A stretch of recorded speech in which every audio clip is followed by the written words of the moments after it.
प्राप्त किया।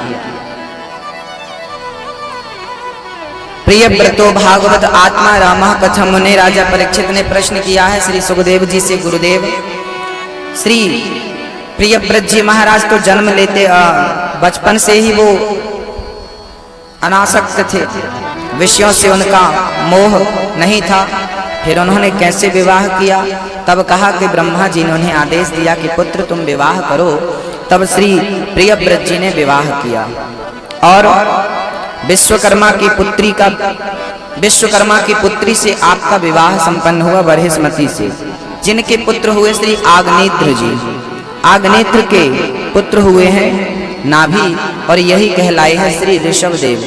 ऋषभदेव के 100 बच्चे हुए हैं, सबसे बड़े का नाम है भरत। ऋषभदेव जी वहां से भगवान का भजन करने के लिए निकल गए, अंत में शरीर का त्याग किया, क्योंकि वो 24 अवतारों में एक अवतार थे। और वहीं से श्री ऋषभदेव जी से जैन धर्म, जैन संप्रदाय जो भी है चालू हुआ। जैन भक्तों के 24वें तीर्थंकर श्री ऋषभदेव जी महाराज हैं। पहले तीर्थंकर 24वें तो श्री महावीर स्वामी हैं। श्री ऋषभदेव जी महाराज से उनके बड़े पुत्र हुए हैं श्री भरत जी महाराज। एक दिन भरत जी ने अपनी पूरी प्रजा को ज्ञान दिया, उपदेश दिया, पर कोई सुनने वाला कहाँ है। भरत जी को वैराग्य हुआ, गंडकी नदी के पावन तट पर के जाकर वो भजन करने लगे। बहुत ध्यान से आज की चर्चा सुननी है आप सभी को, बिल्कुल शांति से एकाग्र चित्त होकर।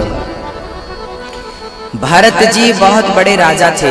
हमारे देश में 3 भरत हुए हैं, जिनके नाम से हमारे देश का नाम पड़ा है भारतवर्ष। पहले इसका नाम भारत नहीं था, पहले आर्यवर्त था, जम्बो द्वीप कहा जाता था, अजनाभ खंड कहा जाता था। 3 भरत हुए हैं, शकुंतला नंदन भरत, दशरथ जी के पुत्र भरत, और एक ये भरत जिनकी चर्चा कहने जा रहा हूं। इन 3 भरत जिन्होंने ऐसी मर्यादाओं की स्थापना की कि इस देश का नाम भारतवर्ष पड़ गया। इन भरत जी की क्या अगाध महिमा है वो बहुत ध्यान पूर्वक सुनिए। श्री भरत जी महाराज क्षत्रिय थे। यमुना के गंडकी के पावन तट पर बैठकर प्रेम से भगवत भजन करने लगे, माला जपने लगे। जंगल में वो संसार त्याग के आए हैं भजन करने के लिए। संसार क्यों त्यागा जाता है? कि भगवान का स्मरण हो, भगवान का चिंतन हो। लेकिन भरत जी एक दिन स्नान करने श्री गंडकी नदी में गए तो वहां पर एक मृगी पानी पी रही थी, जल ग्रहण कर रही थी। उसी समय एक शेर ने दहाड़ लगाई, चूंकि वो मृगी गर्भवती थी। दहाड़ लगाई, मृगी डर गई कि शेर मुझे पकड़ लेगा, तो वो छलांग लगा के नदी को पार करना चाह रही थी। उसी समय उसका गर्भ पानी में गिर गया। वो बच्चे को पानी में ही जन्म दे चुकी। बच्चा अलग बहने लगा जन्म होती, और माँ अलग तड़पने लगी दर्द से। चूंकि पानी बहुत ठंडा था तो मृगी बर्दाश्त ना कर पाई, और वो मृगी उस ठंडे जल से अपने प्राण ना बचा सकी, वो मृत हो गई। पर भरत जी ने देखा कि वो नन्हा सा मृग का बच्चा पानी में बह रहा था और चिल्ला रहा था। भरत जी को दया आई, उन्होंने दौड़ करके नदी के बीच में जाकर के और उस मृग के बच्चे को अपनी गोद में लेकर अपनी कुटिया की ओर प्रस्थान करते हैं। कुटिया में आकर बढ़िया सी घास ला करके बच्चे को खिलाते हैं, आग लगा करके बच्चे की सिकाई करते हैं ताकि जैसे सर्दी ना हो, ठंडी ना बैठे। भरत जी एक मृग की जान बचाते हैं, बहुत अच्छी बात है। जान लेना पाप है और जान बचाना पुण्य है। भरत जी ने बहुत पुण्य का काम किया, लेकिन यहाँ एक गलती हो गई। अब भरत जी ने उस मृग को पाल लिया और उस मृग को अब घास लाते, चराने जाते, उसके संग खेलने लगे। मृग थोड़ा बड़ा हुआ, उछल कूद करने लगा, तो कभी बाबा जी की पीठ में दोनों अपने पांव से खुजली करता, खुजलाता। बड़ा आनंद आता श्री भरत जी को, बड़ा दुलार प्यार हो गया श्री भरत जी को। अब वो मृग को देखते, मृग उसे उन्हें देखता। धीरे धीरे करके भरत जी की जितनी मालाएं थी, जितना वो सारा स्मरण छूटने लगा और मृग का चिंतन अधिक होने लगा। मेरा मृग, मेरा मृग, मेरा मृग। जैसे लोग कुत्ते को नहीं गोद में बिठाते, मेरा कुत्ता, मेरा कुत्ता, मेरा डॉग, मेरा डॉगी, मेरा डॉगी। ऐसे भरत जी ने मृग को गोद में बिठाया, प्यार करना शुरू कर दिया। यहाँ तक तो ठीक था। भरत जी की मृत्यु आ गई, चूंकि बूढ़े हो चुके थे, शरीर जर्जर हो चुका था, लेकिन अभी मृग से आसक्ति, जमाने से आसक्ति त्याग चुके थे। पत्नी और पुत्र को राज्य त्याग कर जंगल में आए थे भजन करने, लेकिन जंगल में भी मृग से पाला पड़ गया और मोह ने यहाँ दबोच लिया। मोह बड़ा प्रबल है, कब किसका किस पर मोह हो जाए कोई नहीं जानता। भगवान चाहे तो हम मोह और माया से बच पाए, नहीं तो मुश्किल है। भरत जी मृग के चक्कर में पड़ गए और मृग को देखते देखते, हाँ मृग क्या होगा तुम्हारा हमारे जाने के बाद, मृग मृग करते प्राण त्याग दिए। जब मर करके भरत जी गए तो यमराज ने उनकी खाता बही देखी, अरे आप तो मृग का चिंतन करते करते आए हैं, जाओ आपको मृग बनना पड़ेगा। लोग किसी मृगी के गर्भ से फिर वो मृग का बच्चा बनकर खुद जन्म लेते हैं। जो मृग का चिंतन करते करते गया मृग बनकर आया, तो जो कुत्ते का चिंतन करते करते जाएगा वो क्या बन के आएगा। इसलिए प्यार भगवान से करना चाहिए, मोह भगवान से करना चाहिए, जमाने से नहीं। स्त्री से मोह करोगे तो स्त्री बनना पड़ेगा, पुरुष से मोह करोगे तो पुरुष बनना पड़ेगा। जमाने की वस्तुओं से मोह करोगे, पैसे से मोह करोगे तो सांप बनना पड़ेगा। पहले के लोग पैसा जमीन में गाड़ देते थे और बिना बताए मर जाते थे। तो आपने देखा होगा जहां जमीन के अंदर पैसा होता था, सोना चांदी, वहां एक सांप जरूर होता था। देखा आपने? सोना जहां माया गड़ी होती है ना पुराने जमाने की, वहां एक सांप जरूर होता है। ये सांप कोई और नहीं है, ये वही बुढ़ऊ है जो पहले उसके मालिक थे, जिसने गड़ाया था। पर बताए बिना मर गए तो मोह वही था, मतलब चिंतन उसी का था, पैसा पैसा क्या होगा। यमराज जी ने सांप बना के भेज, अब तक हो जाओ। आपने गड़ाए हो तो निकाल लेना। हाँ, एक बैंक के मैनेजर कहने लगे, महाराज जी बैंक में एक सांप बहुत परेशान करता है। एक सांप बार बार वो सांप कभी अंदर आ जाता है, फिर निकाल के बाहर करो, फिर आ जाता है, बड़ा परेशान कर रहा है। हमने कहा किसी ने 10-20 करोड़ जमा कराया और निकाला नहीं होगा, मर गया होगा। बोले हाँ एक नाम है हमारे पास जिसके 20 करोड़ रुपए जमा थे पर वो मर गए, और उन्होंने पैसा ऐसे रखा था किसी को बताना मत, ना बेटे को, ना पत्नी को, ना फलाने को। तो अब वो पैसे तो बैंक के। हमने कहा तो वही चक्कर लगा रहा है बैंक के,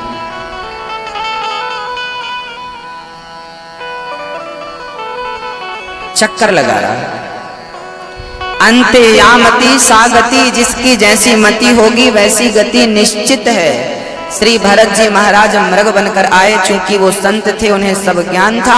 मृग की योनि को उन्होंने जल्दी से त्याग दिया और तीसरा जन्म मनुष्य का उन्हें मिला। विप्र देवता के घर में, ब्राह्मण के घर में श्री भरत जी का जन्म हुआ और भरत जी ब्राह्मण बन करके और आज बड़े प्रेम से भगवान के भजन में बचपन से लगे हैं। अब गलती नहीं करना चाहते, अब वो किसी से प्रेम नहीं करते, ना माँ से, ना पिता से, ना भाई से, ना, क्योंकि वो जानते हैं प्रेम करेंगे तो फिर चक्कर लगाना पड़ेगा।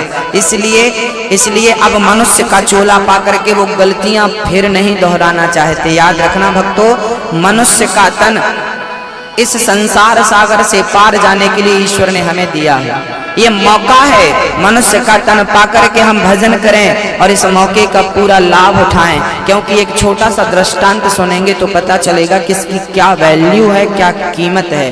अंधों का एक विद्यालय था, अंधे थे। इस पूरे किला प्रांगण में कितने गेट हैं? 4।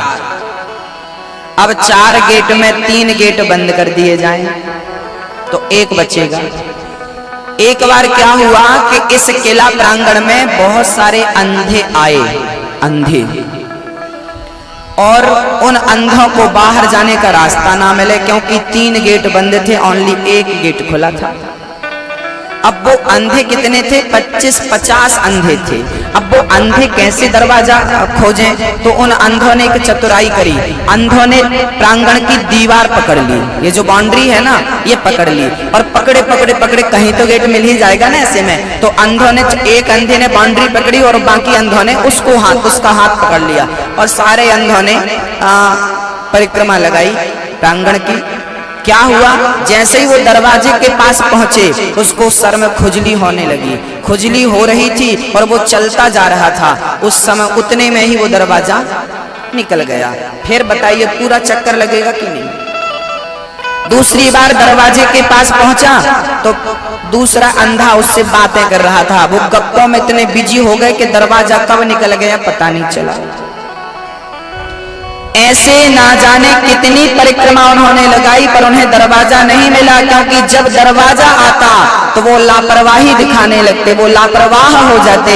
ऐसे मनुष्य का ये तन, ये भवसागर से पार जाने का ओनली एक ही दरवाजा है मोक्ष का, और यही मनुष्य के शरीर से वहां तक पहुंचा जा सकता है। लेकिन हम भी उस अंधे की तरह है, विषयों की खुजली में मस्त हैं, विषयों के भोग में मस्त हैं, कपट करने में बिजी हैं, पैसा कमाने में बिजी हैं, और इस व्यस्तता में ही मोक्ष का जो दरवाजा है वो निकल जाता है।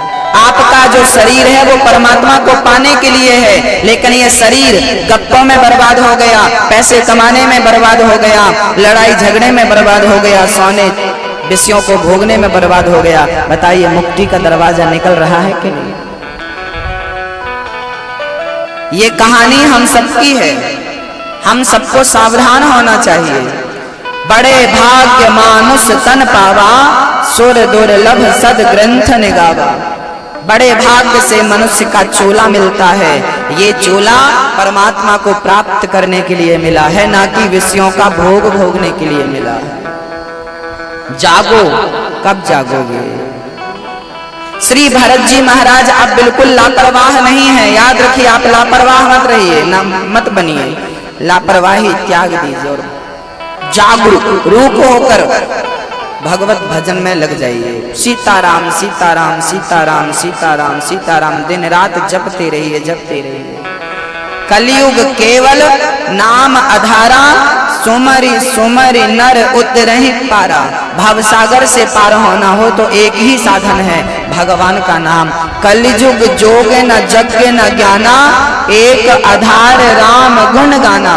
कलयुग में केवल भगवान का नाम ही है जो भवसागर से पार लगा सकता है। इसका सबसे बड़ा उदाहरण अभी मैं बताऊंगा, अजामिल का है। अजामिल पापी था, लेकिन भगवान का नाम अंत समय वाणी से निकल गया, मोक्ष हो गया। श्री भरत जी महाराज ब्राह्मण के घर में जन्म लेते हैं। पिताजी कहते हैं चलो बेटा अब पुरोहिती सीख लो, यजमान के घर जाकर सत्यनारायण भगवान की कथा सुना के आना। भरत जी चुप। कुछ उसी समय वहां से एक राजा निकलता है, जिस राजा के बहुत सारे सैनिक साथ में थे, और वो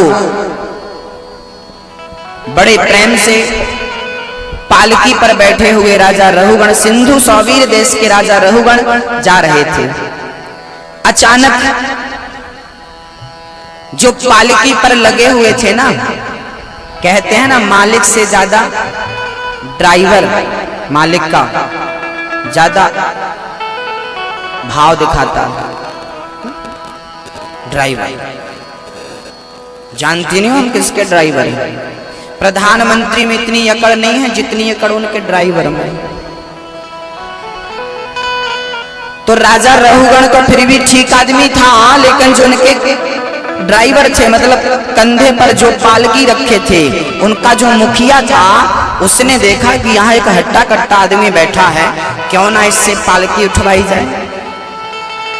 भरत जी को राजा रहुगण की पालकी में लगा दिया। भरत जी को राजा रहुगण की पालकी भरत जी के कंधे पर रख दी। कि दुबला होना, मोटा होना, गोरा होना, काला होना, ये शरीर का धर्म है, ये आत्मा का धर्म नहीं है।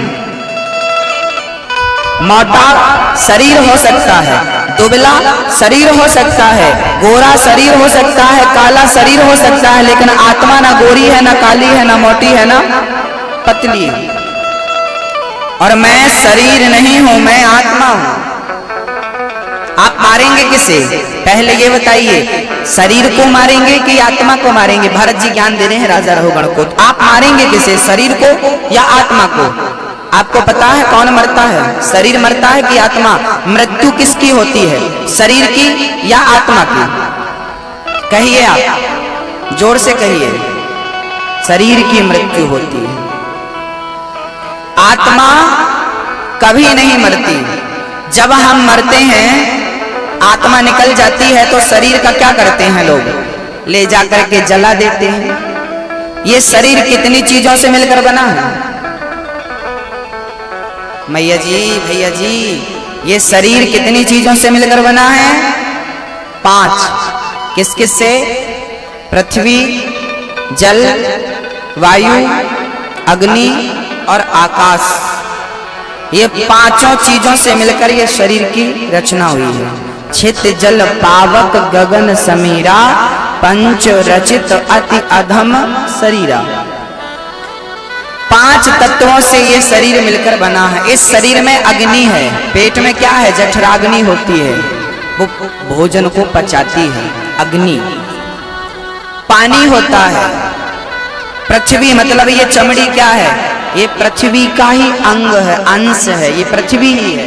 इन 5 तत्वों से मिलकर ये शरीर बनता है। और जब हम मर जाते हैं, आत्मा निकल जाती है, तो ये 5 में ही समा जाता है। पृथ्वी पृथ्वी में, जल जल में, अग्नि अग्नि में, वायु वायु में, आकाश आकाश, घटाकाश जो है हमारे अंदर भी एक आकाश है। जैसे घड़े में, खाली घड़े में क्या है? घड़े के अंदर कुछ नहीं है, पानी नहीं है, लेकिन उसके अंदर एक आकाश है कि नहीं? घटाकाश बोलते हैं उसे। अब ये शरीर यही मर जाता है और आत्मा जो है वो निकल जाती है। अब ये बताइए कि आत्मा निकल कर कहां चली जाती है? नैनम छिंदंती शस्त्राणि नैनम दहति पावकः। गीता में लिखा है 2 अध्याय में, नैनम छिंदंती शस्त्राणि, आत्मा को ना शस्त्र काट सकते हैं, ना अग्नि जला सकती है आत्मा को, ना पानी डुबा सकता है, ना गीला कर सकता है। फिर ये आत्मा है क्या? क्या चीज है आत्मा? कहां जाती है ये? कहां मरने के बाद कहां चली जाती है? आपको क्या लगता है? आपका मत दीजिए, फिर हम आपको बताएंगे कहां जाती है आत्मा।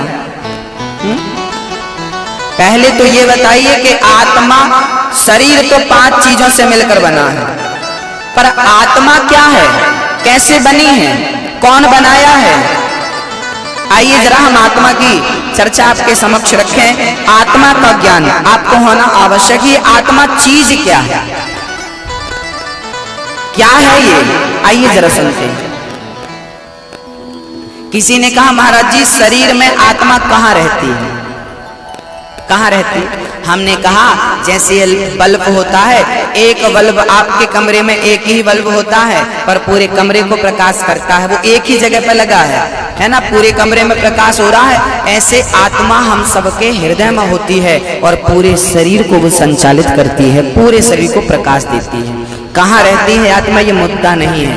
आज ये समझते हैं कि आत्मा कैसे बनती है, किसका स्वरूप है, क्या है ये।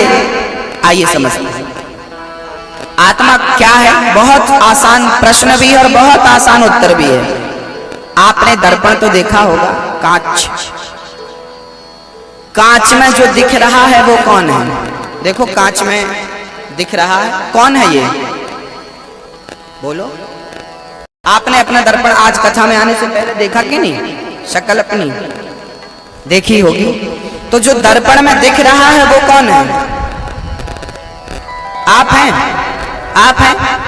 आप ही दिख रहे हैं दर्पण में, आप नहीं है वो, आपका प्रतिबिंब है। आप नहीं है, आप हैं क्या? क्लियर करिए पहले। दर्पण में जो दिख रहा है क्या वो आप हैं? आप नहीं है, वो आपका प्रतिबिंब है। आपका दर्शन हो रहा है उस दर्पण में, है ना? वो आप। अच्छा, आप कितने हैं? आप ओनली एक ही है ना, लेकिन दर्पण 50 रख दिए जाएं तो आप 50 की 50 दर्पण में दिखने लगोगे, तो आप कितने हो गए? कितने हो गए? कितने हो गए? एक बार मैं दर्पण की दुकान में चला गया, वहां तो हजारों दर्पण रखे थे कांच। दर्पण की दुकान में साहब जाइए तो सारे दर्पण में आप ही आप नजर आएंगे, आएंगे कि नहीं? 1000 दर्पण है तो आप 1000 दिखने लगे। अब बताइए क्या आप 1000 हैं? आप तो एक ही हैं, लेकिन वो जो दिख रहा है दर्पण में वो क्या है? वो आप नहीं है, वो आपका प्रतिबिंब है। जैसे हमारा प्रतिबिंब दर्पण में दिखाई पड़ता है, हमारा प्रतिबिंब जल में दिखाई पड़ता है, ऐसे ही ये जो आत्मा है ये परमात्मा का, भगवान नारायण का ये प्रतिबिंब है। अब दर्पण को आप किनारे कर दीजिए, पलटा दीजिए, तो फिर आप दिख रहे हैं क्या? अभी दिख रहे हैं, अब नहीं दिख रहे हैं, अभी दिख रहे हैं, अब नहीं दिख रहे हैं। कारण क्या है? अभी आप दिख रहे हैं और साइड में कर दिया तो कहां चले गए? अभी तो आप दर्पण के भीतर थे। अब कोई आपको दर्पण में देख ले और दर्पण में ही ढूंढने लगे, भैया कहां? अभी तो यहीं था। जैसे आत्मा ईश्वर का प्रतिबिंब, जैसे सूर्य एक होता है पर 1000 घड़े में पानी भर के रख दो तो 1000 घड़े में आपको सूर्य का प्रतिबिंब नजर आ जाएगा। तो ईश्वर का प्रतिबिंब ही आत्मा है। अब यहाँ एक प्रश्न और जन्म लेता है कि आज के 100 साल पहले भारत की जनसंख्या मात्र 50 करोड़ थी। आज 2018 में आज भारत की जनसंख्या वर्तमान में 130 करोड़ की आबादी हमारे भारत की है। पहले 50 करोड़ थी या 50 लाख थी, आज 130 करोड़ है। तो आत्मा कभी मरती नहीं, कभी जन्म नहीं लेती, तो फिर ये आत्माएं बढ़ कैसे गई? इतनी आत्माएं कहां से आ गई? चाइना तो नहीं बना रहा है आत्मा, कहां से बढ़ गई, कहां से आ गई? इसका एक उदाहरण आपके सामने है। आप ये समझिए कि आपके सामने 1000 दर्पण हैं, तो आप 1000 रूप में तुरंत चले गए। ऐसे 5 चीजों से मिलकर शरीर बनता है, और शरीर जब बनता है तो परमात्मा उस शरीर में, शरीर बनने के शुरुआती दौर पर ही अपना एक प्रकाश उसमें डाल देते हैं। परमात्मा का प्रतिबिंब ही है, वो जितने घड़े रहेंगे उतने सूर्य नजर आएंगे, जितने जीवात्मा, जितने शरीर हैं उतनी आत्माएं नजर आ रही हैं। हम मरते जाते हैं, हमारी ये आत्मा परमात्मा में मिलती जाती है, उसी से निकलती है, उसी में समा जाती है। अब एक दूसरा प्रश्न खड़ा हो गया यहाँ पर। प्रश्न ये खड़ा हो गया कि शरीर यहीं जल जाता है, यहीं मर जाता है, आत्मा भगवान में मिल जाती है, ऐसा गीता कहती है। तो फिर हमने जो पाप किया, हमने जो पुण्य किया, उसका भोगता कौन है? भाई दान पुण्य किया, आप लोग कथा सुन रहे हो, पुण्य कमा रहे हो, तो फिर ये पुण्य का फल कौन भोगेगा? पाप किया है, गला दबाया है, किसी का मर्डर किया है, किसी की चोरी करी है, तो ये पाप का फल कौन भोगेगा? कौन भोगता है, शरीर या आत्मा? शरीर तो यहीं जल के भस्म हो गया, वो कुछ नहीं भोगता, और आत्मा परमात्मा में समा गई, वो भी नहीं भोगती। फिर कौन है तीसरा? बोले तीसरा भी है हमारे पास, वो तीसरा ही हमारे पाप और पुण्य का भोगता होता है। वो कौन है तीसरा? आइए हम जरा आपको आपका ही स्वरूप दिखाते हैं। दर्पण तो बहुत देखा होगा आपने, आज एक दर्पण हम भी दिखाएंगे आपको। उस दर्पण में आज वो देखेंगे आप जो आपको उस दर्पण में कभी नजर ही नहीं आया। आइए पहले तो ये समझना पड़ेगा कि आपके पास आपके शरीर कितने हैं। आपके पास कितने शरीर हैं? आपके कितने शरीर होते हैं हमारे पास? बोलो 1 2 3 4 5 कितने? कितना? हाथ उठा के बोलो। 1 तो 1 बोलो, 2 तो 2 बोलो, 3 तो 3 बोलो। हम सबके पास कितने शरीर हैं? ओनली एक। ऐसा आप कह रहे हो, हम नहीं कह रहे। हम सबके पास भक्तों दो शरीर होते हैं, दो दो, हाँ आपके पास भी है और मेरे पास भी है। ये दो शरीर कैसा? आपने कभी देखा दूसरा शरीर? नहीं देखा। आज हम दिखा रहे हैं आपको, अभी दिखा रहे हैं, अब भी देखोगे आप। अच्छा, आप सोते तो होंगे, सोए थे रात में, सोए खूब। अच्छा, सोए थे ना तो हमने सपना भी देखा होगा कभी ना कभी। सपना देखा आपने? मैया जी आज हम अभी दोपहर में लेटे हुए थे तो आंख लग गई, तो जानते हो सपने में जगन्नाथ भगवान के दर्शन हो गए।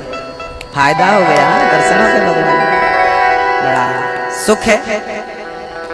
नींद तो वही सफल है जो सपने में भी भगवान के दर्शन हो, और ये तब संभव जब चिंतन होगा। कभी कभी हम सपना देखते हैं, हम हरिद्वार चले गए, हम वृंदावन चले गए, हम काशी आज गंगा नहा। कभी कभी आप भी देखे होंगे, आप भी देखे होंगे, हम भी देखते रहते हैं। इसमें क्या है? देखा कि नहीं? सपना देखा कि नहीं? अब ये बताइए कि आपने तो खिड़की बंद करके घर में सोए थे, दरवाजे भी लॉक थे, चिड़िया भी नहीं आ सकती थी, फिर आप हरिद्वार चले गए। सेंधवा से हरिद्वार की दूरी तो 20 घंटे की है, 20 घंटे की होगी। ट्रेन से कोई जाए तो फिर भी 18-15 घंटा तो लगता ही है। हाँ, अब यहां से 20 घंटे की दूरी है, कोई फ्लाइट से जाए तो भी उसको 2-2.5 घंटे लग जाएंगे। इतना दूर है, कम से कम 1200-1500 किलोमीटर की दूरी है यहाँ से हरिद्वार की। लगभग एग्जैक्ट तो नहीं कह सकता, लेकिन आप दरवाजे बंद थे, खिड़की बंद थी, और आप यहाँ से हरिद्वार चले गए। ये हरिद्वार जाने वाला कौन था, जरा बताएंगे आप? कौन था ये हरिद्वार? अच्छा, आप लोग जब जागते हो ना तब कहते हो आज हमने सपना देखा, हरिद्वार गए, फलाने से मिले। हाँ, सपना देखा, हरिद्वार गए, तो आपका पूरा शरीर आपके साथ था कि नहीं? आप जब सपना देखते हो तो पूरा शरीर आपके पास होता है कि नहीं? हाथ पांव आंख नाक कान आदि सब होता कि नहीं? कभी कभी ना हम रोते हैं सपने में, कभी कभी हम दौड़ते हैं, चिल्लाते हैं, चीखते हैं। भैया आप तो कमरे में सो रहे हो, फिर ये कौन दौड़ रहा है, कौन चीख रहा है, कौन चिल्ला रहा है, कौन है जरा बताएंगे? कौन है ये? यही है दूसरा शरीर, ये आत्मा नहीं है, ये दूसरा शरीर है। और इस दूसरे शरीर का नाम क्या है? इस शरीर का नाम है स्थूल शरीर। शास्त्र कहते हैं ये स्थूल शरीर है, और जो स्वप्न का दृष्टा है वो सूक्ष्म शरीर है। वो कौन सा शरीर है भक्तों? बोलो जरा, वो कौन सा शरीर है मेरी माँ? सूक्ष्म शरीर है। जिस शरीर से आपने सपना देखा वो कौन सा शरीर है? बोलो जोर से, बोलो जोर से। सूक्ष्म शरीर है। और ये शरीर कौन सा है? ये स्थूल शरीर है। याद कर लो, काम आएगा कभी। ये स्थूल शरीर है और वो सूक्ष्म शरीर है। अब बताइए, आप तो कमरे में सो रहे थे, पर हरिद्वार में कौन था? ये सूक्ष्म शरीर था। अब ये और बताइए कि आप तो दो हो गए, एक वो जो हरिद्वार में था और एक ये जो कमरे के भीतर था। दो हो गए या नहीं? हाँ या ना? समझ में आ रहा है तो हाँ बोलो, नहीं आ रहा है तो आप प्रश्न कर सकते हो हमसे। दो शरीर हो गए, और अब आपको ये बताना है कि आत्मा दो नहीं है, आत्मा तो ओनली एक है। अब ये बताना है कि आत्मा कहाँ थी? जहां आप सो रहे थे वहां थी, या आप सपना देखने हरिद्वार गए थे तो वहां थी? आत्मा किस शरीर में थी, स्थूल में या सूक्ष्म में? जो घर में सोया था उसमें, या जो सपना देख रहा था उसमें? आत्मा किसके साथ थी? क्या बता पाएंगे आप? अपना कॉमन सेंस दीजिए। किसके पास थी आत्मा? किसके पास? किसके पास? हाँ, जो सपना देख रहा था उसके अंदर। हाँ, यदि उसके पास आत्मा होती, इससे निकल जाती तो मर नहीं जाते आप? आत्मा इससे निकल जाती तो मर नहीं जाते। आत्मा उसके साथ नहीं थी, जो सपना देख रहा था उसके साथ। आत्मा तो इस शरीर के साथ थी, स्थूल के साथ। फिर उसके साथ कौन था? बोले उसके साथ था मन। कभी आपने विचार किया हो, कभी कभी हम सोने के पहले जो चिंतन करते हैं, चिंतन करके सोते हैं, वही सपने में आ जाता है। मन हमारा जो सोचता है, मन हमारा जो चाहता है, मन हमारा जहां होता है, सपने में हमें वही ले जाता है। हाँ या ना? प्रैक्टिकली बात है ये शास्त्रों में तो लिखी है, पर मैं प्रैक्टिकल के भी आपको कह सकता हूं, आप भी समझ सकते हैं इसे। प्रैक्टिकली ज्यादा अच्छा होगा। बताइए, जो आत्मा है, वो मन है, वो तो कहाँ है? मन में आपने विचार किया कि आज हमें बहुत दिन हो गए, आज हम अपनी बेटी के यहाँ जाएंगे हाल चाल पूछने के लिए। बहुत दिन हो गए, वृंदावन की याद आ रही है, वृंदावन बिहारी जी से मिलना, बिहारी जी बिहारी जी बिहारी जी। आज चिंतन करके सोए ना बिहारी जी, तो सपने में ना हम बिहारी जी पहुंच जाते हैं। क्योंकि मन में जो होता है, सपना हमें वही, वो सूक्ष्म शरीर किसके इशारे पर चलता है? बोले मन के इशारे पर चलता है। इसलिए कहते हैं शरीर मर जाता है, आत्मा परमात्मा